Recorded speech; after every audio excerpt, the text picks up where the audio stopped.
नमस्कार, मैं रचना शर्मा चढ़ती कला टाइम टीवी देख रहे सभी दर्शकों का स्वागत करती हूं। आप देख रहे हैं हरियाणा के विशेष समाचार। मुख्यमंत्री मनोहर लाल के नेतृत्व में सरकार हरियाणा के हर शहर को साफ सिटी सेफ सिटी बनाने के लिए अग्रसर है। इसी कड़ी में राज्य के सभी 88 शहरी निकायों की प्रॉपर्टी का डाटा सत्यापित करने के लिए ऑनलाइन सुविधा उपलब्ध करवाने की शुरुआत की गई है। इससे हरियाणा के लोगों को प्रॉपर्टी आईडी संबंधी गलतियों से हो रही परेशानी से बड़ी राहत मिलेगी। दरअसल हरियाणा सरकार ने लोगों को बड़ी राहत देते हुए प्रॉपर्टी वेरिफिकेशन पोर्टल लॉन्च किया है। अब कोई भी शहरवासी अपनी प्रॉपर्टी संबंधी किसी भी गलती को अपने स्तर पर सत्यापन करा सकेंगे। बता दें कि शहरी निकाय विभाग की ओर से नई प्लानिंग के तहत QR कोड जारी किया जाएगा और ये विभाग की वेबसाइट पर भी उपलब्ध रहेगा। संबंधित व्यक्ति खुद कहीं से भी प्रॉपर्टी आईडी में बदलाव की प्रक्रिया पूरी कर सकता है। QR कोड से खुलने वाले पोर्टल पर अपनी प्रॉपर्टी संबंधी व अन्य जानकारी देनी होगी। निगम की ओर से QR कोड जारी भी कर दिया है। नागरिकों की सुविधा के लिए यह एक सुनहरा अवसर है। अब उन्हें हरियाणा शहरी विकास प्राधिकरण या शहरी स्थानीय निकायों के कार्यालयों के चक्कर नहीं काटने पड़ेंगे, बल्कि घर बैठे ही अपने मोबाइल या लैपटॉप के माध्यम से प्रॉपर्टी का सत्यापन कर सकते हैं।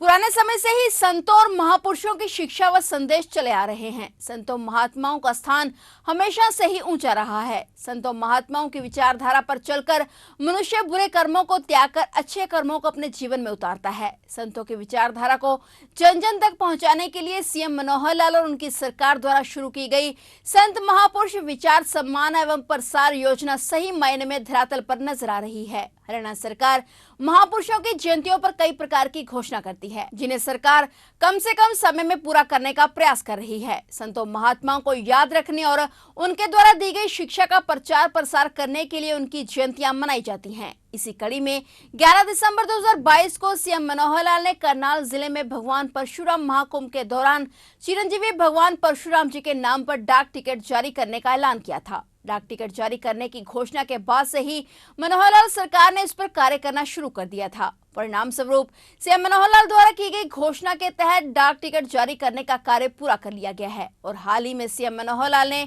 भगवान परशुराम के नाम पर डाक टिकट भी जारी कर दिया। आज की पीढ़ी संत महात्माओं की विचारधारा से बिल्कुल परे है। वे अपने ही तौर तरीकों से जीवन व्यतीत करते हैं। सरकार युवाओं संतों महात्माओं की याद में जगह जगह मूर्तियां स्थापित कर रही है। सीएम ने समाज के सभी संत महात्माओं के सम्मान में आयोजित किए जाने वाले कार्यक्रमों को सफल बनाने का बीड़ा उठाया है। सीएम खुद विभिन्न कार्यक्रमों में पहुंचकर महापुरुषों को श्रद्धा के फूल अर्पित करते हैं। सीएम मनोहर लाल द्वारा उठाए गए इस कदम में योगदान देने के लिए सूचना विभाग, भाषा एवं संस्कृति विभाग, लोक संपर्क विभाग ने मिलकर महापुरुषों को सम्मान देने का बीड़ा उठाया है। मुख्यमंत्री चाहते हैं कि समाज को प्रेरणा देने वाले संत महात्माओं का सम्मान करना चाहिए, साथ ही उन्हें समाज के हित में कार्य करते रहने के लिए प्रोत्साहित भी करना चाहिए। संत महात्माओं के कारण ही आज की युवा पीढ़ी अपने कर्तव्यों को समझ रही है। गौरतलब है कि मुख्यमंत्री के अनुरोध पर केंद्रीय डाक व संचार मंत्रालय द्वारा भगवान परशुराम के नाम पर डाक टिकट जारी किया गया था और इसके लिए मुख्यमंत्री ने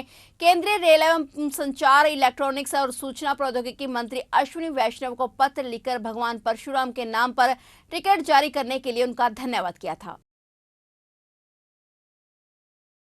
शस्त्र में भी विद्वान थे, शास्त्र की कला भी उनके पास थी और अपने विचार के साथ अगर किसी का तालमेल न खाए, अगर किसी के ऊपर अन्याय हो रहा है तो अन्याय के विरुद्ध अपना हथियार उठाने में उन्होंने कभी भी संकोच नहीं किया।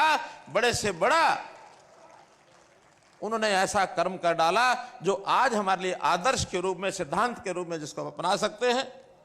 तो ऐसे अवसर पर मैं उस महान प्रकर्मी, तेजस्वी और गरीबों के उद्धारक भगवान परशुराम जी को अपनी ओर से, हरियाणा सरकार की ओर से, हरियाणा की जनता की ओर से नमन करता हूं।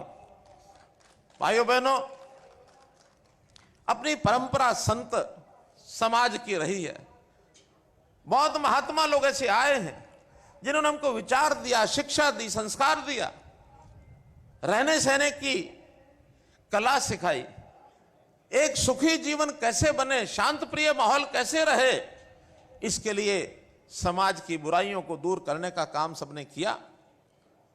सरकारें तो अपना विकास के काम में अपना लगी रहती हैं, इतना पैसा यहां से आएगा, इतना यहां चले जाएगा, ये सड़कें बन जाएंगे, स्कूल बन जाएंगे, अस्पताल बन जाएंगे, ये रेलगाड़ी बन जाएगी, ये जहाज बन जाएंगे। लेकिन समाज को एक वातावरण देना, अच्छे विचारों का वातावरण देना, ये संत महापुरुषों का काम होता है। हमने विचार किया कैसे संतों महापुरुषों के भी याद करने के कार्यक्रम, उनकी जयंतियां, उनके प्रकाशोत्सव, ये दिन मनाए जाएं।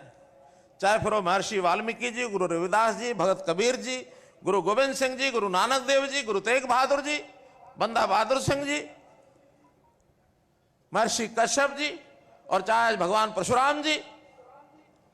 हमारे धनखड़ जी कह रहे थे कि आप तो जयंती मनाने वाले एक मुख्यमंत्री के रूप में प्रसिद्ध हो गए हो, क्योंकि अभी 20 तारीख को एक हिसार के अंदर बाबा सूरसेन जी की जयंती का कार्यक्रम भी मुझे रख के बताया कि उसमें भी आना है। इसका हेतु क्या है?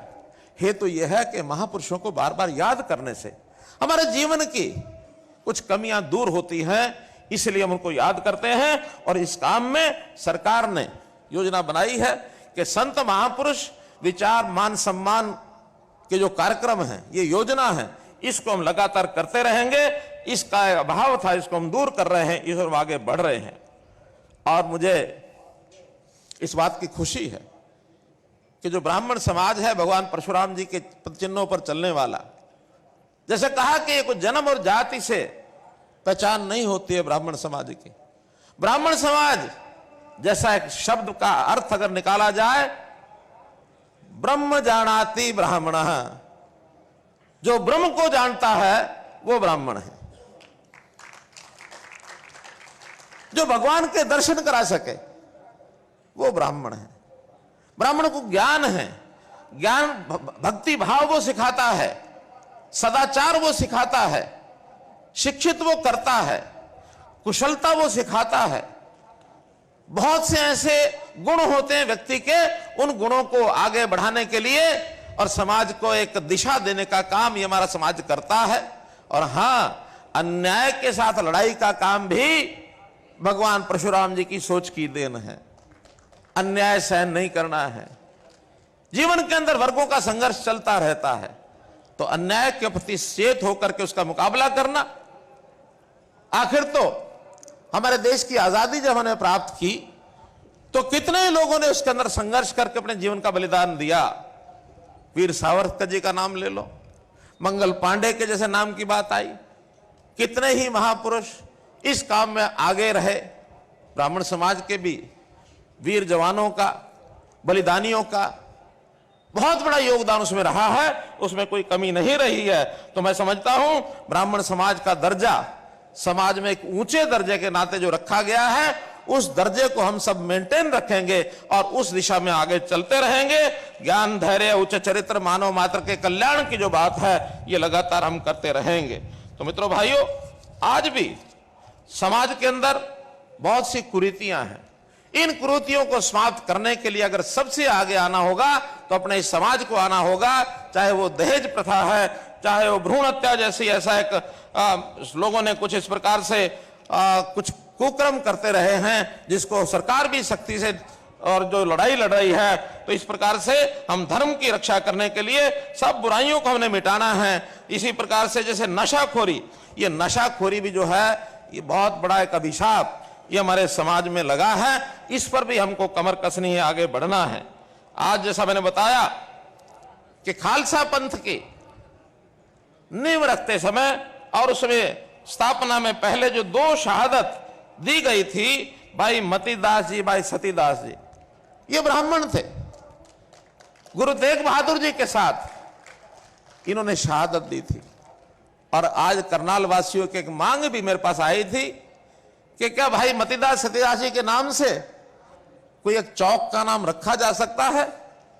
तो मैं घोषणा करता हूं कि करनाल में भाई मतीदास जी, भाई सतीदास जी के नाम से जो फुआरा चौक है, मुगल रेंज जहां बात शुरू होती है, वहां एक कुटिया जो निर्मल कुटिया वाली सड़क है, फुआरा चौक का नाम भाई मतीदास सतीदास छिब्बर चौक ये रखा जाएगा। हमारा इतना ही मानना है कि हम जो समाज के लोग हैं, सर्वस्व समाज को अपना मान करके चले। हम कभी भी विचार न करें कि हमारी एक जाति अलग है। तो ये थे हरियाणा के विशेष समाचार और नए समाचारों के साथ फिर से हाजिर होंगे। तब तक के लिए देखते रहिए चढ़ती कला टाइम टीवी और अब मुझे दीजिए इजाजत। धन्यवाद।